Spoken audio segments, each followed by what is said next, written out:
What can a proper paper do?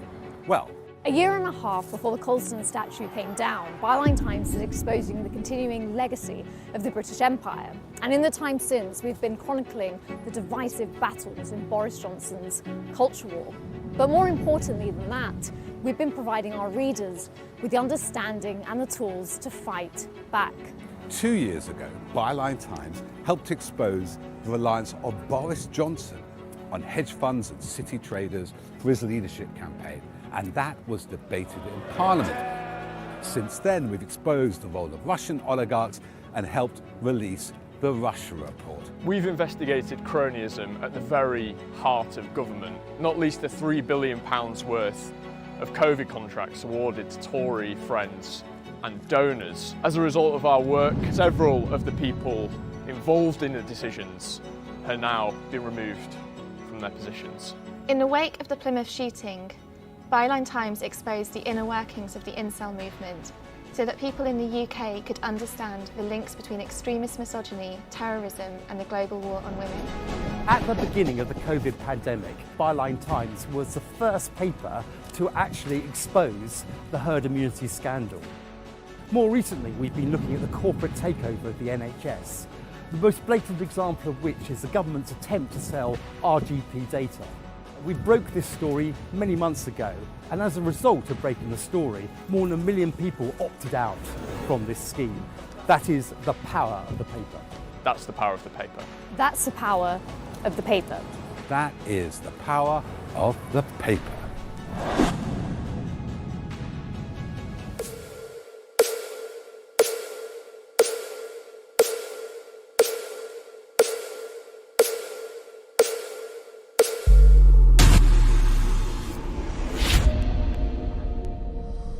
It's Friday night and we're Byline Times, and I'm Hardeep Matharu. And I'm Peter Jukes, and for the next hour, we'll be bringing you what the papers don't say. And what the TV doesn't tell you. Now, according to a recent poll, nearly half the country is unhappy of the direction Britain is going, and only a quarter are happy. We'll be finding out why with Byline Network's Dr. Mike Goldsworthy, who'll be joining us in the studio. And can a rumoured rebranding save Facebook? And what about a Twitter internal study which shows that its algorithms are boosting right-wing political figures? We'll be talking to Kyle Taylor, the author of Little Black Book of Data and Democracy, to get some answers. And of course, the question we're all asking ourselves, is Boris Johnson the worst Prime Minister in the last 50 years? Well, who better to answer that question than Michael Cockerell, a veteran journalist and filmmaker who's interviewed 12 of the last British Prime Ministers. Michael will be here with us on the Blue Sofa talking about his new book, Unmasking Our Leaders, and spilling the beans on the most surprising, controversial and thought-provoking of his interviewees. But for that... Oh. Sorry. Keen to get away with this. But first... let's have a look at our front page, Peter. This is our weekly digital front page, and the headline is... Out in the cold. Lots of themes here. The leading stories by our great investigations reporter, Ahmed, about the crisis in fossil fuel, how it's more expensive or getting more expensive to get oil and gas out of the ground and making even renewables difficult to maintain. And there's another piece by somebody else at the top right. Who's that by, Hardeep? In the top right. It's me. Oh, it's right. By me. Course, about the winter of discontent. Indeed. And that's followed up. It's really looking at the 1970s. We can talk about that with Michael. And also a great piece by Jonathan Portes on whether immigration is lowering wages. We've also been catching up on crony contracts, as we call them, as well as some concerning developments in the NHS with the new bill that's going through Parliament, and also the mental health of junior doctors. Amazing stuff. We and also have a new report by John Sweeney. Well, that's interesting, isn't it? So John Sweeney has written about the relationship between Boris Johnson, Yevgeny Lebedev and his father after Italian intelligence report. And we have some news for our audience. You may remember about 9 months ago we crowdfunded for a film with John called The Perugia Candidate. Perugia is where the Lebedevs have a villa. Well, we got some more news. It's developed, it's got bigger, and now we're going to do, it looks like a Bond movie, I must admit, but we plan to do a much longer film called Compromat. And to see what that is about, have a look at this teaser. There's a sickness at the heart of our democracy. From crony contracts to foreign influence in our very own elections. An intelligence report suggests there's something even more insidious going on. The world of the Russian secret state is a world of intrigue, mystery, violence. Alexei Navalny is said to be in a coma after a suspected A long poisoning. history of Russian dissidents falling ill or dying from poison. Russia does have a history of gathering information for future use against government opponents. They even have a word for that. They call it compromat. Deep in the heart of Italy, there's a place where British power meets Russian money.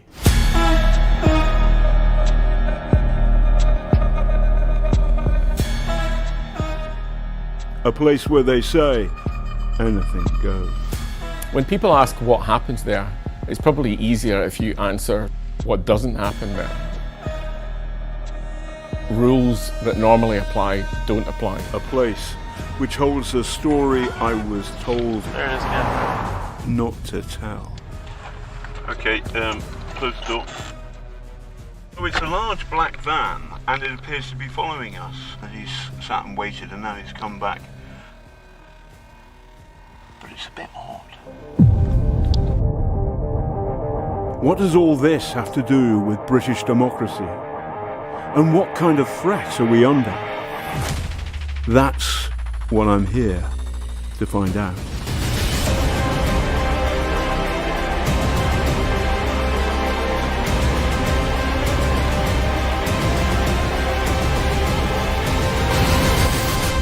Right from the source.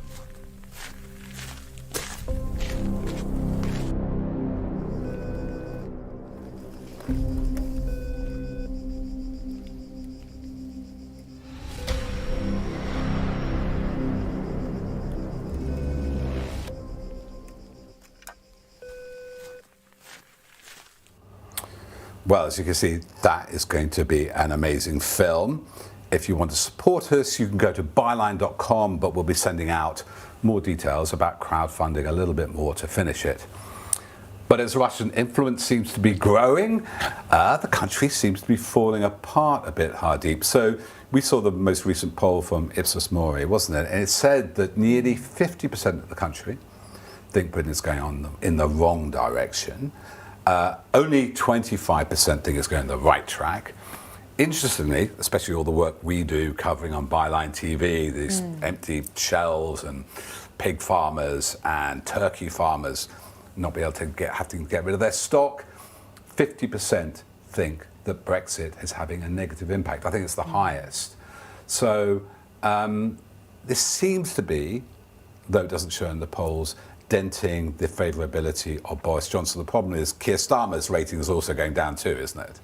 Yeah, I mean, especially this week, we saw a couple of factors again coming together. We got the ongoing issue with Brexit and the shortages, and we've got this issue, you know, the coronavirus hasn't gone away, and that is, again, starting to cause some concerns that the government has said there will be no lockdown, you know, we're not going to go to that. We want to sort of encourage people to wear masks in indoor places. But they don't wear them themselves. None of the Conservative MPs on the government bench who seem to wear them. But again, these two factors, and then in the middle you have Boris Johnson, who's criticised again recently for being on holiday, etc.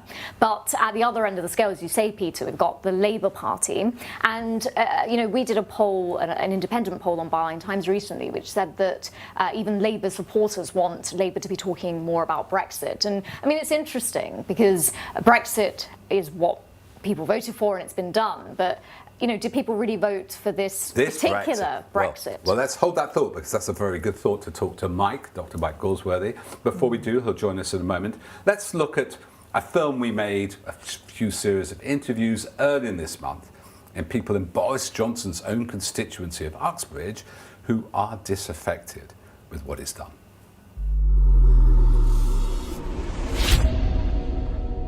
I voted for Boris Johnson. See, I'm a nurse. So Boris Johnson, when he weren't well, had a great attitude. And then when it got back to, he had to go back to work and the nitty-gritty, he sort of forgot about us. So it's very disappointing, to be fair. He had come up with all these bright ideas, but he's gone back on most of them. So yeah, as much as I like him as a character, he's been very disappointing. He's broken every promise, every single one of them. Promise, promise, promise, promise, get in. You know, they say we won't raise taxes, we won't raise this, won't raise that. These tax increases. That as well. That's going to kill all the lower, lower working class. And the people that earn super amount of money are not going to be paying their fair share. So it's just not fair. It is probably taking food off a lot of their plates, especially the ones with children. Very sad. He was all right until he started his antics recently, yeah. Not so keen now. No? Putting up with taxes and that, no. I think he's going to lose his place over that, yeah. I just thought he would do a lot better, and being sort of like a Tory MP and this being a constituency, I thought he would have done a little bit more better for businessmen and for small businesses. We can't pay the sort of taxes and stuff like that they're asking for as well. So unrepeatable, basically. I work for the council though, so I need to watch what I'm saying. And now look what he's doing, he's ruining the country.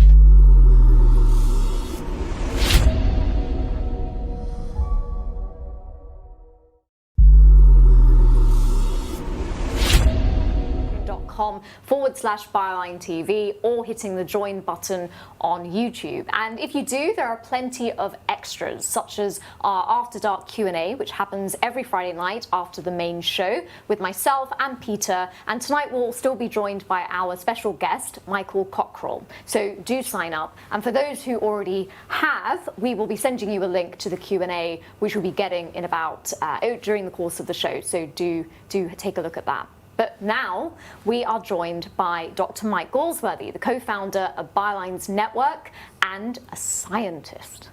Welcome back, Mike. Yes. So, Mike, you've been following this. You've been such a great supporter of Byline TV, and you watch most of our videos if you're not in them.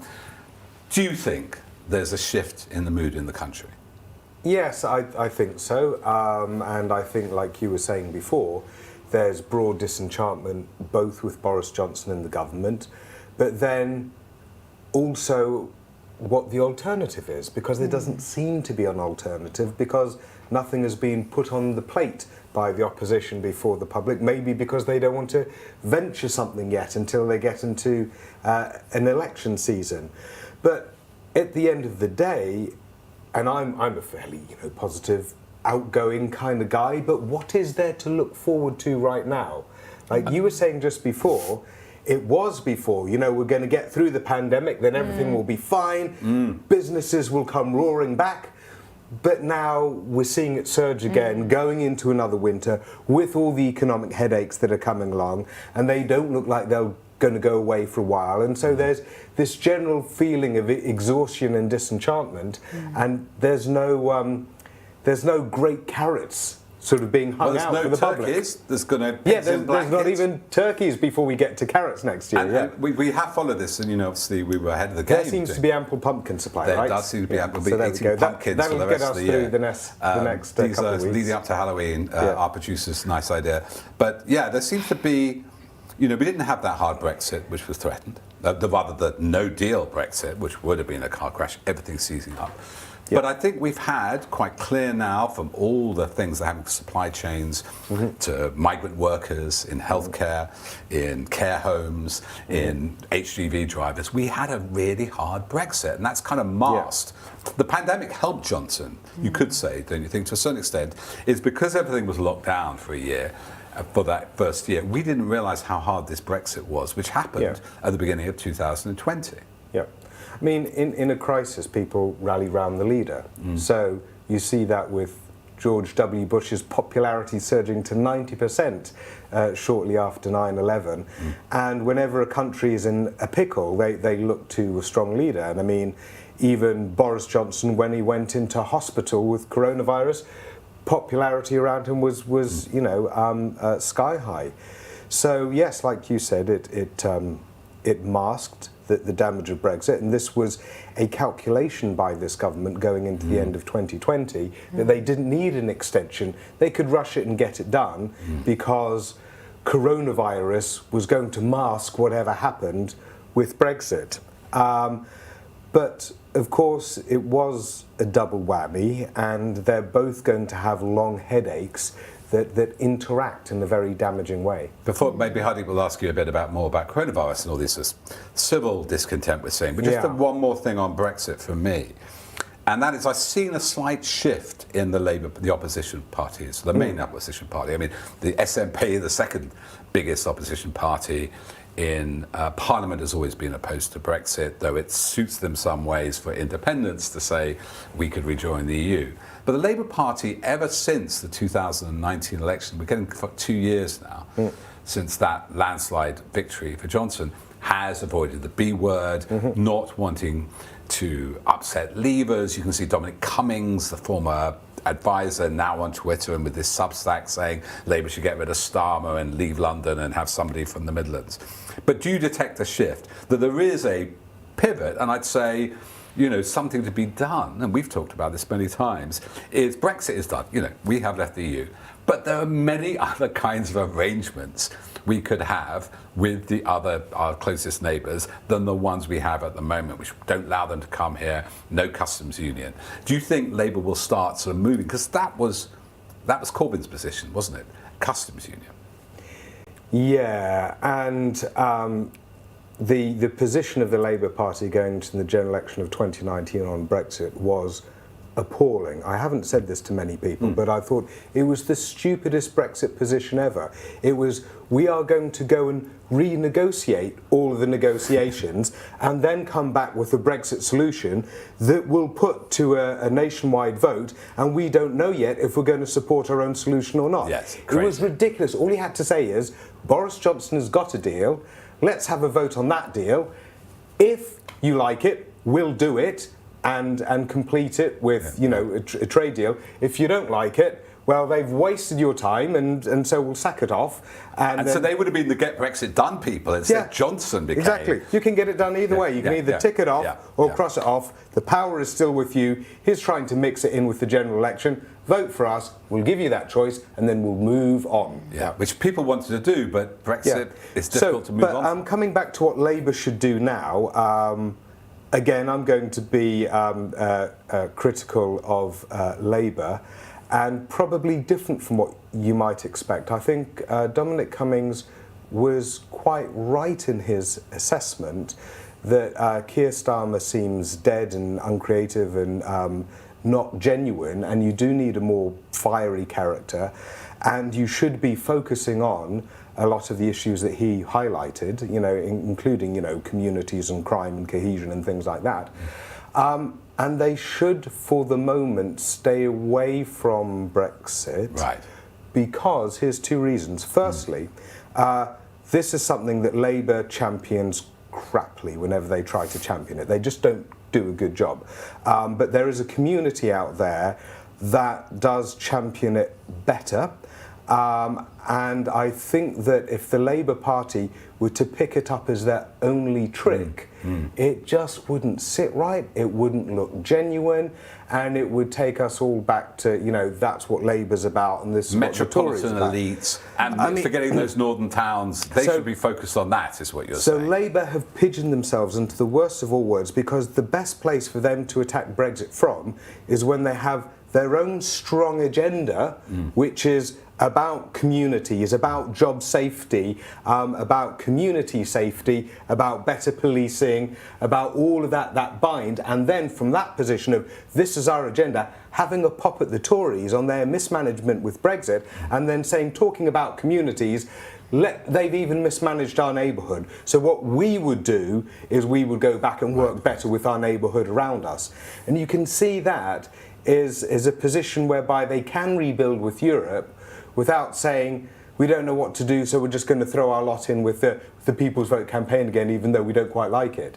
I mean, it doesn't sit right at the moment. They need their own strong agenda, and then they need to point out the disaffection with Brexit and the fact that Boris Johnson doesn't deliver on this as he doesn't deliver on other things, and they've made a mess of it. So the second ongoing crisis, as we've talked about with Brexit, is the coronavirus, which is still happening. And Sajid Javid, the Health and Social Care Secretary, held a briefing this week, which was, haven't had one in a while, where they said that yes, sort of cases are rising because mostly people need to get their booster jabs, and the people in hospital, mainly people who have not had the vaccinations. But they're sort of the lockdown is not on the horizon, but people should wear masks, even though on the government benches the Conservatives don't seem to do that. And then we've got this very concerning,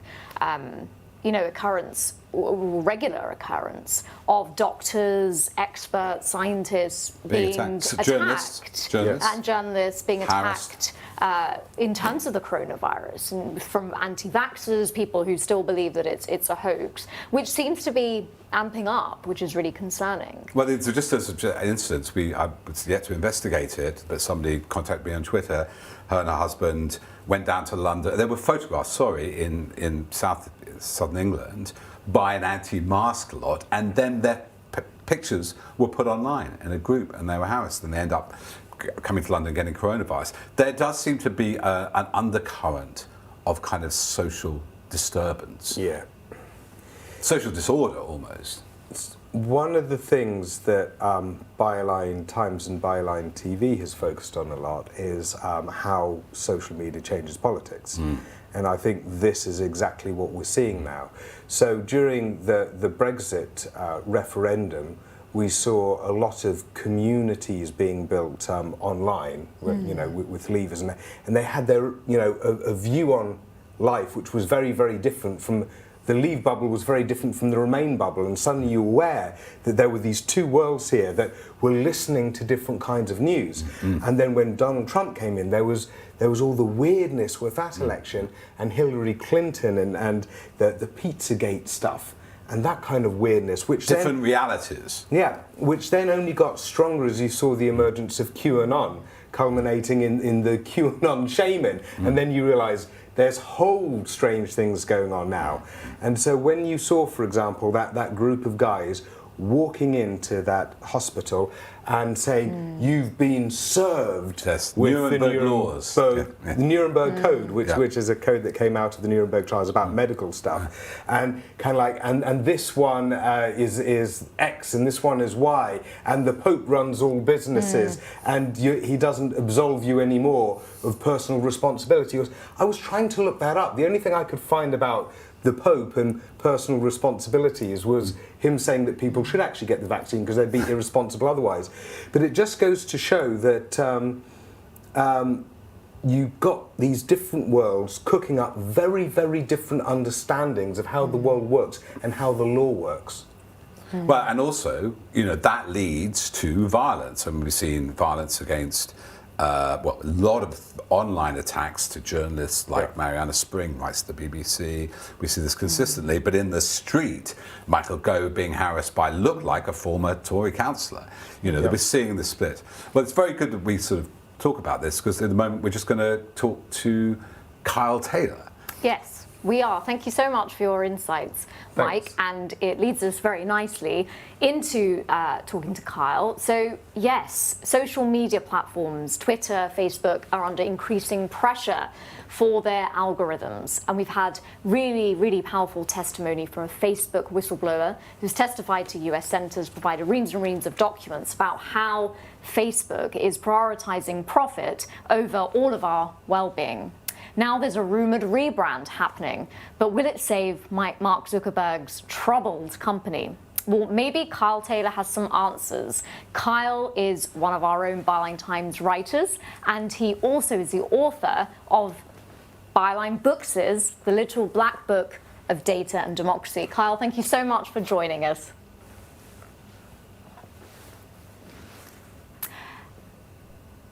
Are you there, Kyle? once again, we seem to be having sound issues with Zoom. This is a problem because we're going to Italy. Maybe. I do apologise, as they say. We on actually, the BBC. just so you know, we have a new system next week because of these problems with Zoom.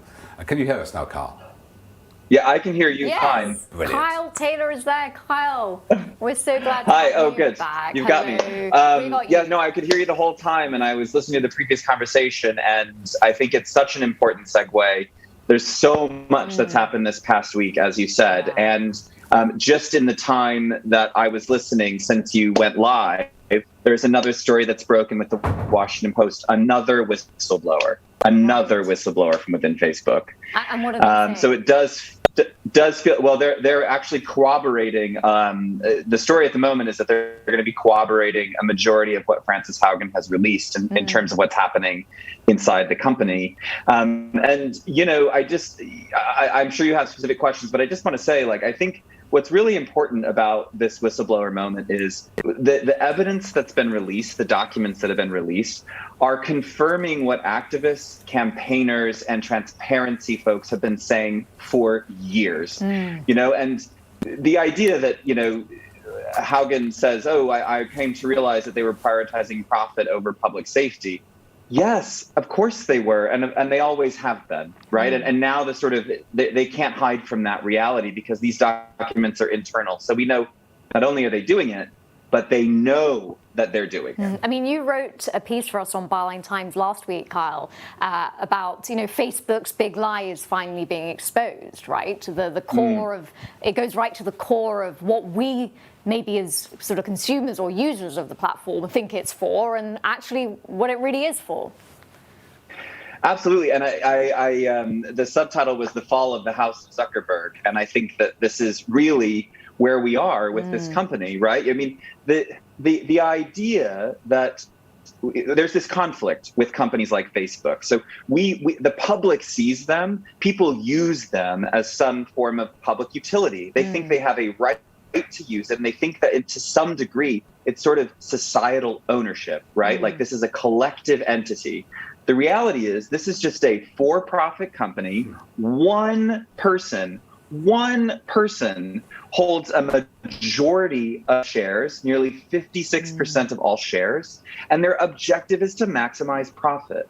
So there's a real disconnect between what we're expecting from it and what it simply is. And I think what people are waking up to is that reality of what it is, and understanding that in a democratic society in particular, it is up to our governments and it is up to us as citizens to demand better of private companies when they serve a significant public purpose. And do you think that the pressure, it seems to be sort of dialing up now, do you think that will have any effect? Because obviously we've been here at various points before and there hasn't really been any structural change. But now we've also got these rumors about Zuckerberg saying that he's going to rebrand Facebook and bring it under, you know, make it as one of, you know, part of Instagram, WhatsApp, sort of almost put it under this umbrella and sort of draw less attention to all of the negative connotations that now come to be associated with Facebook?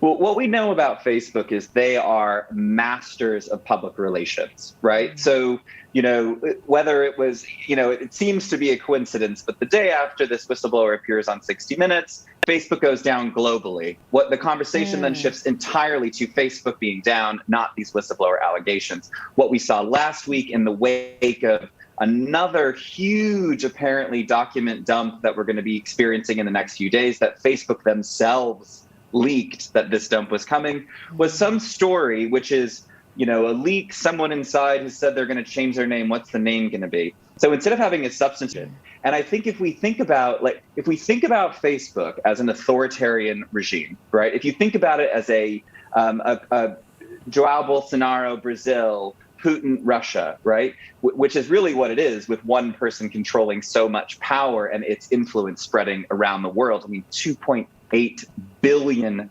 daily active users. It's all propaganda. The objective is to control the narrative, right? And so at every point they're deflecting. So just one more example to give you. On Monday, Frances Haugen, the whistleblower, is giving testimony in the UK to the Pre-Legislative Scrutiny Committee on the Online Safety Bill. And she's going to be in the UK for a week. Tons of news happening. Facebook has moved their quarterly earnings call, which has been on Wednesday almost every quarter for the last 5 years, to Monday. It has never been on a Monday. So what they want to be able to do is announce, look how much money we made this quarter, on the same day that Frances Haugen's testimony is being given in the UK Parliament, to deflect again. And end of the day, right, you've got these investors going, well, I mean, it's bad, but look how much money I'm making. And that's why governments have to step in. So your question, is this the moment? I mean, as I finished in that Byline Times piece, if not now, when?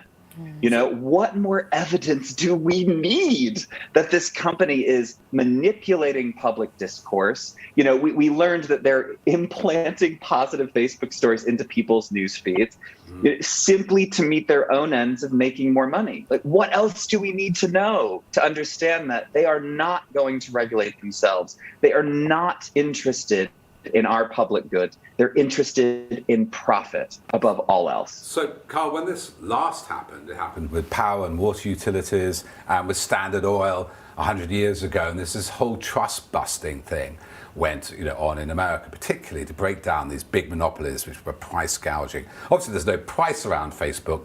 It's free to use for us, but there's certainly a price for advertisers who only get access. Is there another, just a final thought, a solution, a competitor? So that's the standard capitalist argument. If you don't like Facebook, well, set up your own Facebook. And can I just ask you to comment on Donald Trump's new social media site, which is launched and announced, the Truth Social? Is that the answer to take down Facebook? Is that the answer to take down Facebook, a competitor? I mean, I think very quickly to say we don't pay a price. We pay a price in terms of our privacy. Now, by giving up all of our data. And what I would say about Donald Trump's social network is, again, the objective here is just to skive off some money from his sort of hardline supporters, right? Because companies will buy ad space to sell to them. Absolutely not. I think it's a false narrative to pursue the idea of a competitor. The point of the internet, the reason it works, is the network effect, right? Everybody on Facebook, therefore Facebook has utility. So I think we need to go the way of the water company, of utilities, and say Facebook is a social utility. It can only really exist as a monopoly. Here's the rules as a result of that. So, and is the other route, of course, is that we start claiming our data, that we start getting paid for our data. The Germans are looking at that, aren't they? And is there sort of some way that, since they are, if we're like, you're talking Standard Oil, if data is the new oil, the oil they're extracting is from our souls and our privacy and our details, is there a route there to make them compensate us for the data they take of us? I think so, and I talk about this in my book as well, the idea of data cooperatives, right? So it's almost like a union for your data. And you say, okay, we're going to collectively bargain with Facebook as users for what our data is worth individually. And that could mean owning shares, that could mean getting a dividend every year, but at least the individual has the power, the right, and the choice to opt in or opt out on how their data is used. And the fundamental issue here is power, right? Absolutely, the fundamental issue is power. And so I think you're right. This is one way that we can look at rebalancing that power dynamic. And one final question, just because it's come up a lot in the news, especially since the sad events of last week and a lot of social media, antagonism and stalking. What about the issue of anonymity? Much claimed by MPs that this is a danger. Anonymous accounts could be much more abusive. Anonymity is defended, especially by minorities or people being persecuted. Is there a difference? Can we keep an anonymity and still have verification, i.e. that we know that account is a real person, not a bot, not somebody hiding behind, multiple accounts, but they can keep their anonymity but somehow verify them? Is there a system for that which could maybe make the ethos of the internet a bit more equitable? Yeah, I think that with the anonymity debate, we risk oversimplifying it and suggesting that it's an absolute. And this is an area that needs serious consideration because, as you were talking about in terms of marginalized groups being bullied by people who are anonymous, marginalized groups often use anonymity for their own safety. Yeah. Think about being trans in Russia, much less being trans in the UK. So I think right to verify is a great way to pursue. You have a right to verify your account and a right to interact with only verified accounts. But I think we have to be really careful with what we wish for, talking in absolutes about getting rid of this stuff entirely, because it also protects a lot of people. Yeah, very good, Carl. Thanks so much for joining us. Join us again soon. And thanks for having me. And please do buy and check out Kyle's book, which is the Little Black Book of Data and Democracy, published by Byline Books. It's a really great read, really informative. So do have a look. Talking of books, I have one in my hand by Michael Cockerell, Unmasking Leaders. He's about to join us in a moment. But if anybody's been watching, as I have over my 60 years, British television, trying to understand our political leaders, Michael has been the voice who's talked to all the prime ministers right from my first election, and we'll see him in a moment in a clip, 1979, as Margaret Thatcher takes power. So let's look at a little brief sample of the history of Michael Cockerell, the interview of all last 12 prime ministers before he talks to us in person.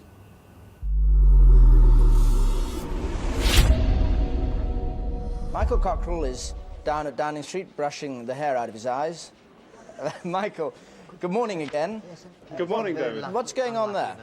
Well, I suppose here is really the democratic equivalent of the tanks on the street that you see in a totalitarian country. There are the Black Rovers here, and there may be the John Lewis moving vans that there were in 1970, although when I talked to Mr. Callaghan about that, he thought that this was a very undignified way of doing things. I've counted them in and I've counted them out. I've been lucky enough to interview all the last 8 prime ministers, from Harold Macmillan to Tony Blair, and I've been here on the day, the traumatic day, when they've had to give it all up. Whether Britain stays in the common market or not depends greatly on what the 21 members of the Labour cabinet understand by the term renegotiation. Well, here he is, a man I've been watching all my life from the other end of a TV screen. Michael, thanks so much for joining us on Byline TV. Thanks for having me on. So, fantastic book. I haven't read it all yet, but it is well worth the read. It's published by Byline. That sounds like a plug. It is a plug, only because it's worth buying. But it goes back across your journalistic career, not just the prime ministers. But I don't think I've ever been in a room with somebody who's interviewed the last 12 prime ministers. And the first one was Harold Wilson, wasn't it? And then, was that your first prime minister? There are 2 before that. Oh. One was Harold Macmillan, and the other was Sir Alec Douglas Hume. So went back to the early 60s. Or were they prime ministers at the time? No, so they were playing semantics here. So ex-prime minister. And so, what is your observation of that generation, particularly both Edward Heath, grammar school boy, Harold Wilson from Huddersfield, both fought in the war? Do they seem like another generation? Did they seem like different people? Yeah, no, of course, Harold Macmillan was the epitome of that, as was Sir Alec Douglas Hume. Harold Macmillan fought in the First World War. Oh, my goodness. Right. When I was my first week at Oxford, he came down in the 1959 election, which he won by a landslide, and he talked about fighting the Battle of the Somme in the First World War, and he said there were 20 people reading classics at Balliol with him, and at the end of the war, 19 of them had been killed. Extraordinary. And he, of course, was severely wounded at the Battle of the Somme and had some Krupp's steel in his body for the rest of his life. Wow. And so then you get the Second War generation, but also a class difference, because both Macmillan and Alex Douglas Hume, they were Tories of the Shires, they were grandees, the classic. They were, of course, Etonians. And they were both Etonians, were they? Because I'd like to get back to that, because we seem to be returning to the Etonian theme in recent years. And then the wartime Second World War generation, and Labour came that landslide. What was it like, with Wilson and Heath? Were they... did you feel a change in history with them compared with Macmillan, or do you think there was still a kind of sense of public duty? Well, there was already in the early 60s, with Private Eye, and that was the week that was, and the satire.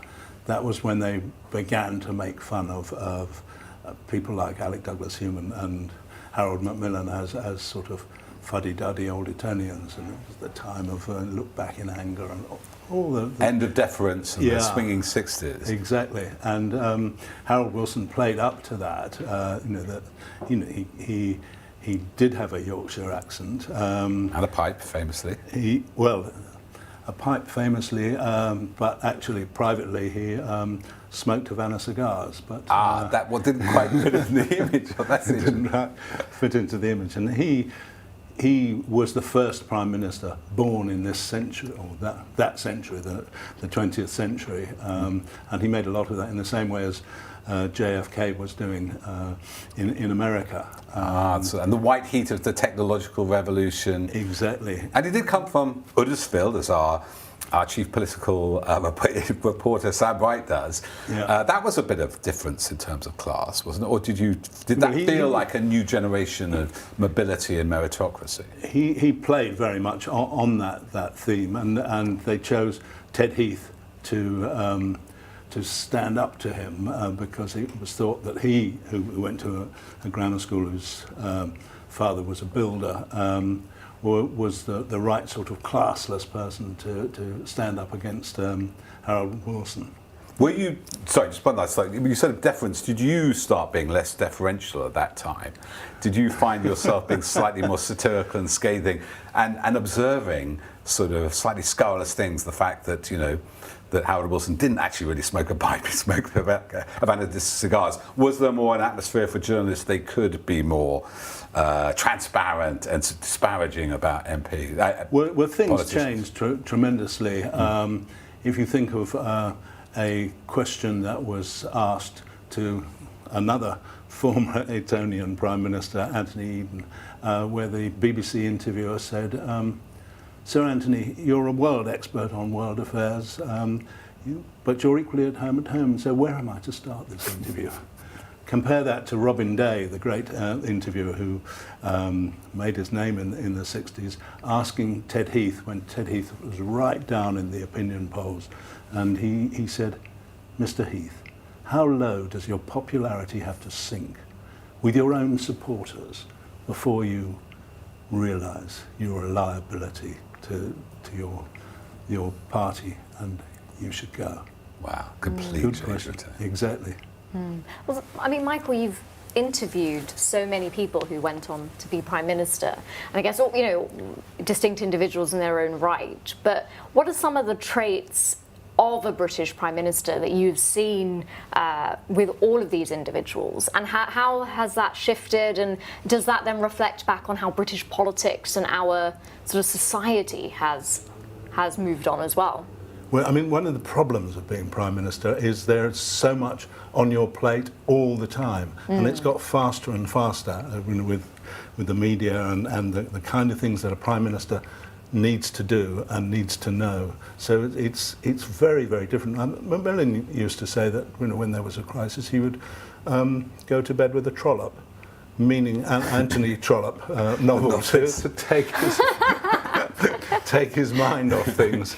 And he made a great thing of looking at as if it was a job that you didn't have to spend 24 hours a day doing. But now I think you more or less do have to do that. And is that just because the shift in the media, or is it something inherently in our politics as well that has meant that things have gone that way, and it's perhaps even more now about personalities and almost a presidential style focus on who the Prime Minister is sort of the And also Prime Ministers have taken more on themselves. For instance, when Harold Wilson or Ted Heath were answering questions at Prime Minister's questions, there were a lot of questions that they wouldn't accept. The questions couldn't be asked about it.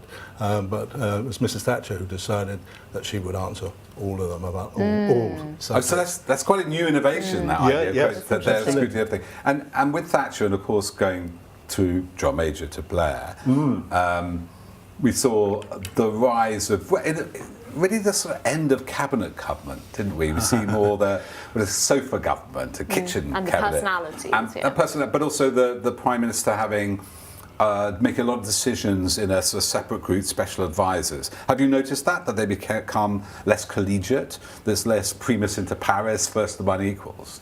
Well, I mean, the idea of cabinet government, this idea of the 22 or 24 people round the table collectively making decisions hasn't been true for a very long, almost for as long as I can remember. There's been a cabinet within a cabinet, and sometimes it was a proper cabinet committee, but often it was much more like a group of insiders, often not even cabinet ministers but advisors, who were more important in decision making than many of the cabinet ministers themselves.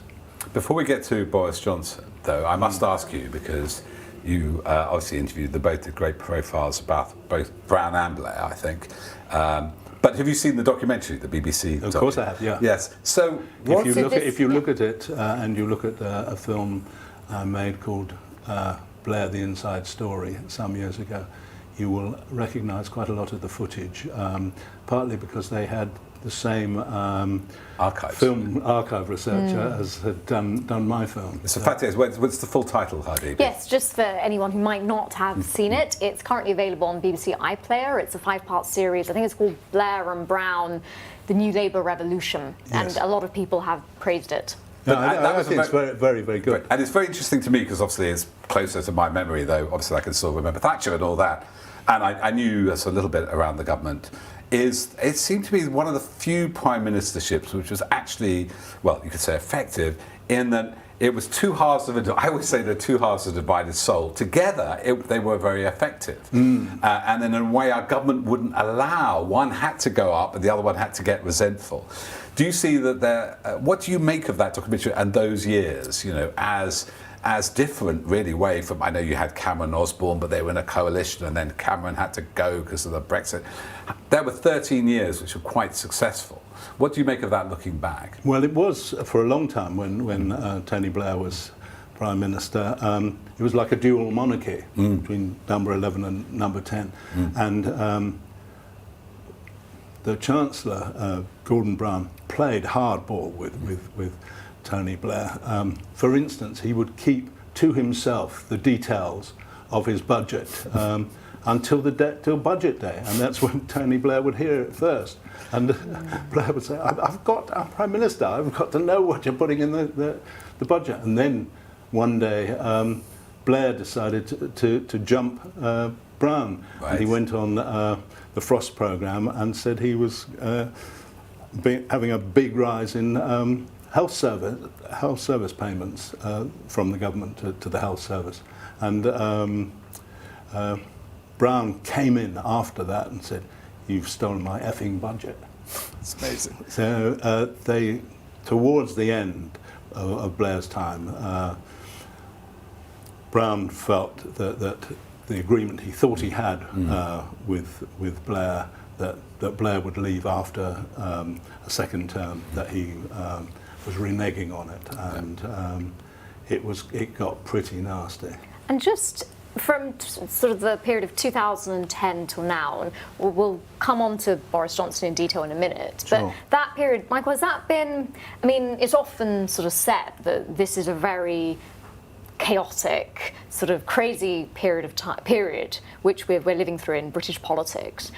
Do you feel it is more chaotic and destabilising than before? Are there certain things that are different about what's happening now, or do you think that in the grand scheme of things, politics is politics? You're always going to get these convulsions and then different periods. I think certainly since 2016 and the referendum, politics has speeded up. It's been like a scriptwriter on speed. Part Fawlty Towers, part part Shakespeare and part a sort of tragedy. It's a very odd time. I've never known so many big stories come one after another in weeks and months. And I mean, the last week has been an example of that. How many different things, which would have been a story which lasted for a week, but it's gone in a day. And as a sort of specialist interviewer, and you mentioned tragedy, I mean, your approach to your work, I mean, these are obviously politicians, people who become prime ministers, really, big positions in the state. But, I mean, has your approach been first and foremost to try to see the person behind the politician? I mean, is there a tragedy of what tragic circumstances can you see in the very human drama that we've had in the past few years, for instance? Well, I'll give you an answer. Quoting what not many people normally quote to come to their aid. Peter Mandelson. I was once at a party and Peter Mandelson emanated. He doesn't come in the door, he suddenly appears, and he was on my shoulder. Right. And he said, "You do the most important thing you can do for a politician, Michael." I said, "Well, what's that, Peter?" He said, "You make them appear human and then disseminate it just."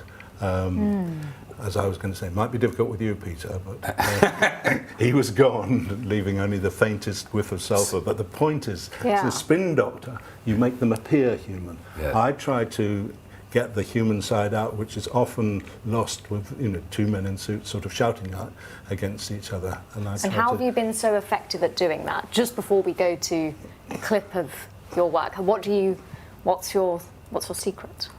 What's the secret? I suppose one of them is that I show them clips of their early life as a politician. Most politicians don't watch television, they're too busy to watch television. And in the early days of their career, there weren't VHSs or anything else like recordings, and so they never saw themselves on television. And you sit them down and show them things, and a moment they start looking and seeing themselves, as I remember Jim Callaghan saying, "What a promising young man, I wonder whatever happened to him." and Ken Clark said, "How do you want me to play this?" I said, "Well, I'll show you clips from your earlier life, and you probably won't have seen them, and just react normally." He said, "You mean you want me to sit here and shout at the television?" I said, "You got it in one." So on that score, let's go and have a look at, I think it's from 2013. It's your interview with Boris Johnson when he was still Mayor of London, but seen to be a future Prime Ministerial material. And I think you ask him about the Bullingdon Club.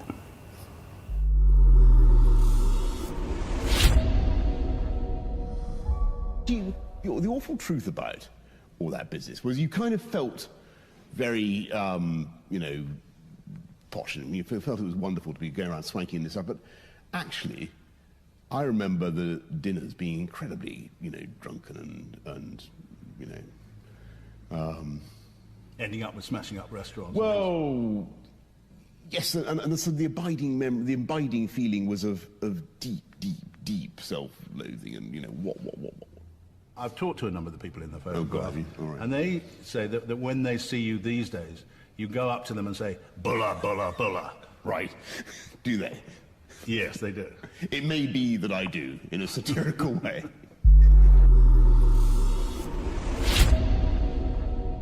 So, Michael, even back in 2013, I think I read a Mail piece of yours recently, you spotted in Boris Johnson something quite exceptional, because the zip wire incident, and you quote David Cameron saying, "For any other politician being hung during the Olympics, stuck on a zip wire for half an hour, it got quite painful for him, would have destroyed their career, but it made his."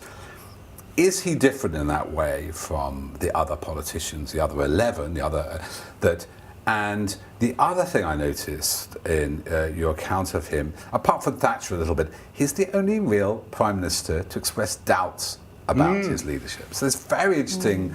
So he seems so confident, but he has doubts. What do you make of him in this context? Yeah, I mean, a couple of things. One in terms of the doubts thing.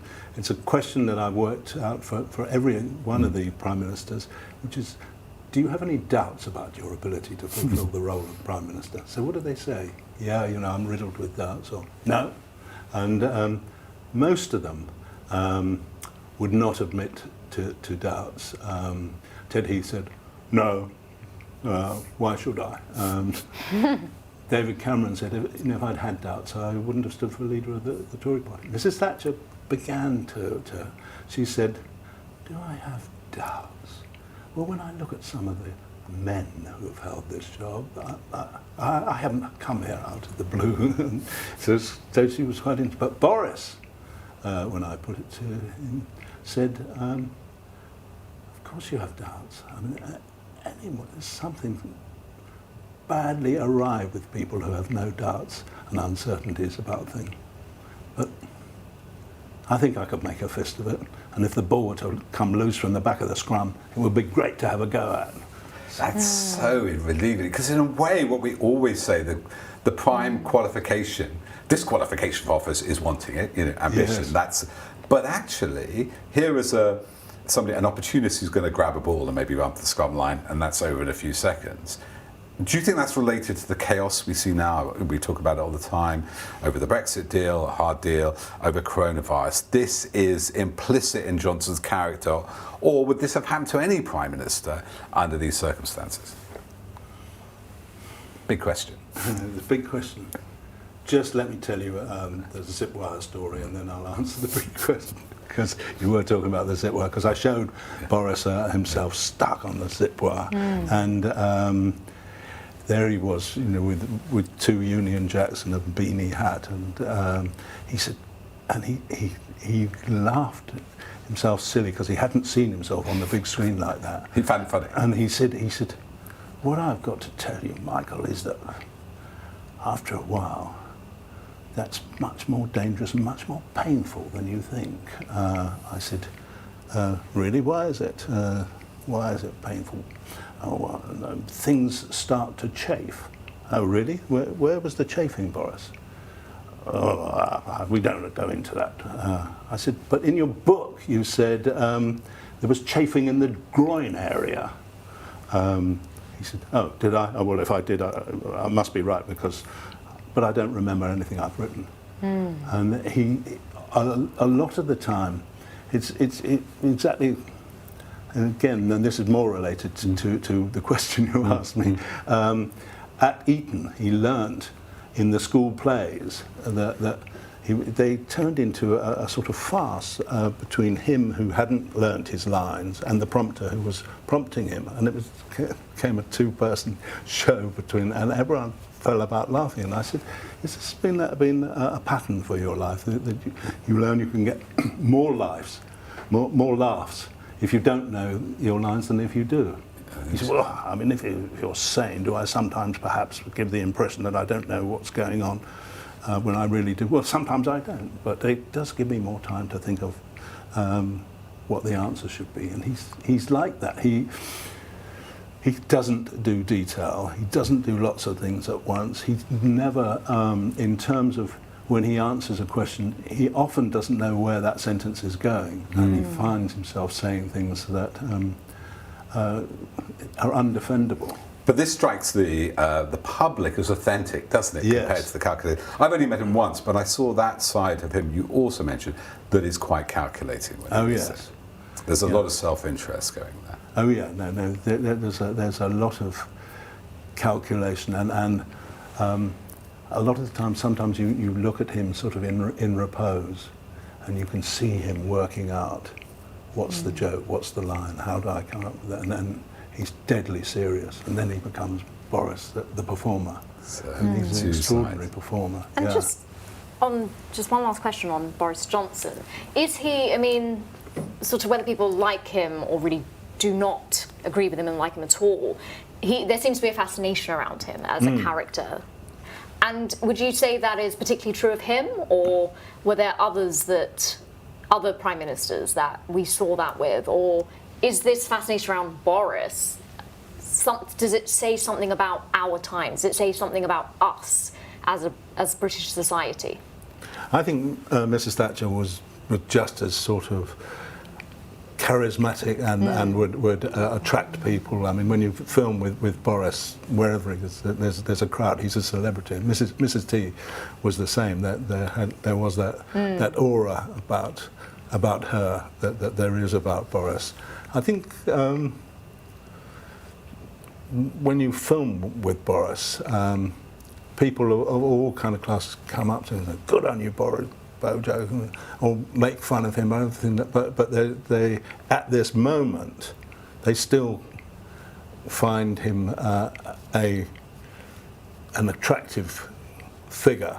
But if it all goes belly up, which it might do, then things may well change. And just finally, I just want to ask you about some other people that you've interviewed. And firstly, am I right in thinking that you spent time filming with Enoch Powell? Absolutely, yeah. What did you make of him? I mean, very notorious character in modern British history. Extremely notorious character in modern British history. He was one of the most extraordinary people I ever interviewed. Let me give you just an example. He was obviously on the far right, but he also was very close to Michael Foot, who was effectively on the far left. They agreed on things. They were both anti-Europe. They were both nuclear disarmers, partly because Michael Foot was a unilateralist, but Enoch felt that the Russians would never attack us, so he was a unilateralist, and they both opposed Harold Wilson's plan to reform the House of Lords, partly because Michael Foot wanted to abolish the House of Lords altogether, and partly because Enoch himself didn't want any reform. He wanted it always to be a hereditary house. So from different angles they came together, and I rang him up when Michael Foot was about to be elected leader of the Labour Party, and asked Enoch Powell if he would do an interview about Michael Foot, and he said he would. I said, "Well, I look forward to seeing you this afternoon," and he said, "Nay, tarry a while. There is a subject you haven't mentioned." I said, "What's that, Mr. Powell?" He said, "The boodle, the filthy lucre, the pot of Russian gold." I said, "I'm not entitled to negotiate fees with you." He said, "That I understand the circumstances that surround your institution, but I believe you could have an input." I said, "Well, what are we talking about, Mr. Powell?" He said, "Enoch Powell on Michael Foot, the day the latter is to become the leader of his own party, must be worth 100 guineas of anyone's money." And he believed in the market, so he was showing his place in the marketplace, and he said to me, "So how long do you want for this interview?" And I said, "Well, film about 5 or 6 minutes, and might use 3 or 4. And he said, "Which?" I said, "We might use 3 or 4. If it's 3, I shall give you 3 minutes. If it's 4, I will give you 4 minutes. And anything more you will pay for commensurately." Well, Michael, we don't pay our interviewees, but this book is well worth a read. And if you join us on patreon.com, that's patreon.com/Byline TV, you can join us for Q&A, and Michael is staying. We can ask any questions you like of him. There'll be a small crowd of us. We can be indiscreet. We can have more revelations. We also have some news from Byline Times itself. We now have a Westminster correspondent joining us. Adam Bienkov starts at the beginning of November, so we'll have our own person in the lobby, maybe living up to the reputation of Michael and challenging those in power and getting them to confess all the things they don't want to confess. So do join us if you can by signing up to Patreon, and in about 5 minutes. Meanwhile, Michael, thank you for joining us. Thank you. I enjoyed it. Much. Thank you. And we'll see you this time next week. Good night.